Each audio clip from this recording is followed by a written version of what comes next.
నెల్లూరు జిల్లా రాజకీయాల్లో ముఖ్యంగా ఇక్కడ నీటిపారుదల రంగం అభివృద్ధిలోనూ ఆనం కుటుంబానది విడదీయరాని బంధం. జిల్లాలో సాగునీటి ప్రాజెక్టుల నిర్మాణం, పెన్నా నది జలాల వినియోగం వెనుక ఆనం పెద్దల శ్రమ, ముందుచూపు ఎంతో ఉన్నాయి.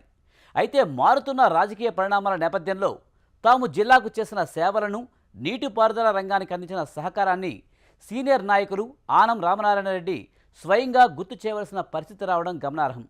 నెల్లూరు నీటిపారుదల రంగ అభివృద్ధిలో తమ కుటుంబ పాత్రను ఆయన బహిరంగంగా ప్రస్తావించాల్సి రావడం వెనుక ఉన్న అసలు కారణాలేంటి?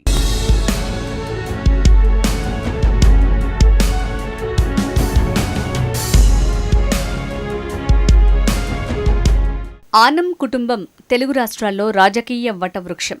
రాజకీయ రాజధానిగా భావించే నెల్లూరు జిల్లాతో పాటు తెలుగు రాష్ట్రాల్లో పరిచయం అక్కర్లేని పేరు. ఆనం అంటే తెలియని వారు ఉండరంటే అతిశయోక్తి కాదేమో.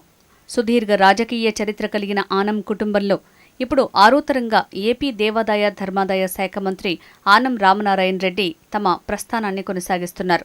ఇటీవల ఆనం రామనారాయణ నెల్లూరు జిల్లా ఆత్మకూరు నియోజకవర్గంలోని మర్రిపాడులో చేసిన కొన్ని రాజకీయ ప్రస్థానాలు, ప్రత్యేకించి నీటిపారుదల రంగం, సాగునీటి ప్రాజెక్టుల నిర్మాణంతో ఆ కుటుంబానికి ఉన్న అనుబంధాన్ని పూర్తి స్థాయిలో వివరించడం ఇప్పుడు రాజకీయంగా ప్రాధాన్యత సంతరించుకుంది.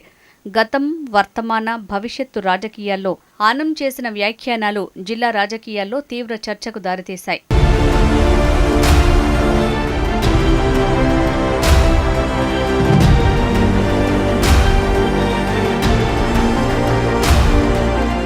సుదీర్ఘ రాజకీయ ప్రస్థానం కలిగిన ఆనం కుటుంబంలో పాత కొత్త తరాల మేళవింపు కలిగిన నాయకుడిగా మంత్రి రామనారాయణ రెడ్డి ఓ ప్రత్యేకతను సొంతం చేసుకున్నారు. రామనారాయణ రెడ్డి నెల్లూరుకు చెందిన ఆనం వెంకట్రెడ్డి కుమారుడు.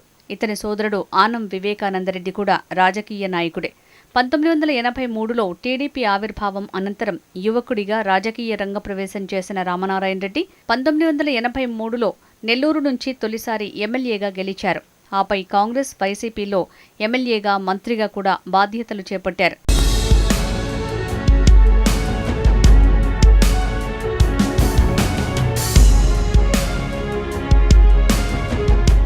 రామనారాయణ రెడ్డి, ఆయన తండ్రి ఆనం వెంకట్రెడ్డి ఆత్మకూరు, రాపూరు నియోజకవర్గాలకు ప్రాతినిధ్యం వహిస్తున్నప్పుడే సోమశిల, కండలేరు జలాశయాలు పురుడు పోసుకున్నాయి.